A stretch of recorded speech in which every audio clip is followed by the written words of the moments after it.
Hi everyone, welcome to another 5 minutes of British literature for this week's reading. Let's talk about the literary impact of the Civil Wars and the Restoration.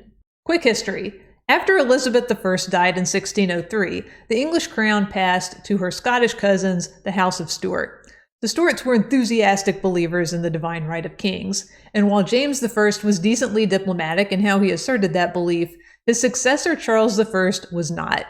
When Parliament pushed back against Charles's power, he dismissed Parliament and ruled by himself for the next decade. During this period, the dissenters built up their religious and political power, and when Charles I had to call Parliament back into session, dissenters made up an impressive portion of that body. And they had a lot of demands to present to the king in exchange for the money that he needed, especially when it came to religious reforms and limits on the monarch's power. The dissenters were pretty radical Protestants, and they were deeply suspicious of Charles's Catholic sympathies. The relationship between Charles and the dissenters deteriorated when he started arresting members of Parliament and then fled north to gather his own army in 1642. Thus, the English Civil Wars began, and they ravaged the country until 1648, when Charles I was finally captured, tried for treason, and executed in early 1649. Oliver Cromwell, the leader of the dissenters' army, took charge of England under the self-given title of Lord Protector, and ruled until his death in 1658.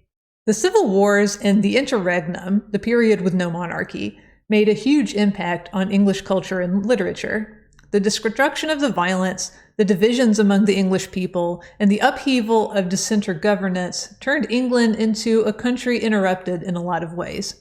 We see Thomas Hobbes focus on these negative effects of the Civil Wars in Leviathan, where he writes of a nation's need for a strong ruler who can provide order and security. Without order and security, he says, a society's industry, art, and progress will grind to a halt, because no one will invest in projects with an uncertain future. And to some extent, he was right.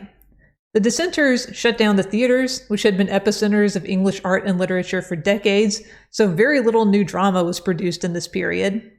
The wars drove many royalist writers into exile in Europe, where they became known as the Cavaliers. As men without a country or a secure future, these writers produced a lot of poetry that focused on living in the moment and enjoying whatever happiness you can find when you can find it. A sentiment known as carpe diem, or seize the day. Eat, drink, and be merry, for tomorrow we die. On the other hand, the Civil Wars and the Interregnum fueled a period that produced a lot of great nonfiction writing from across the political spectrum. Some political tracts, some religious tracts, and a lot of personal writing as well.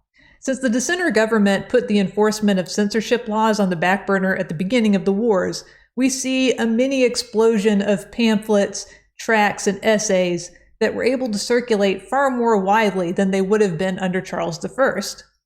Hobbes's Leviathan became a classic work of English political philosophy, and Thomas Browne's Religio Medici is one of the most moving meditations on religion and tolerance in English literature.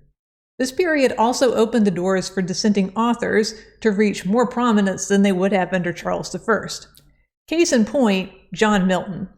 As a dissenter, Milton would have found it nearly impossible to get any of his writing through the Privy Council or the Church of England hierarchy. However, the Civil Wars and Interregnum made it possible for him to distribute his tracts promoting the dissenter cause, including an essay in defense of regicide. Even Paradise Lost contains echoes of the Civil Wars, even though it was published after the Restoration. The monarchy was restored in 1660, when Charles II returned to England from exile in France and claimed the crown that had last been held by his executed father. If anyone hoped for a return to the old regime, those hopes were probably short-lived.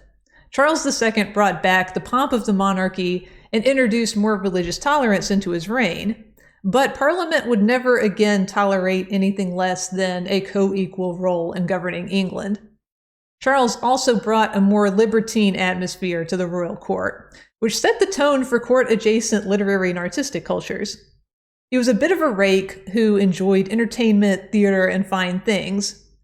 While many upper-class English welcomed the more morally relaxed reign of Charles II, his playboy ways did not inspire respect or stabilize his line of succession, and they became subject to a lot of trepidation and mockery. More on that next week when we take a look at Restoration comedy. But for this week, thank you for watching.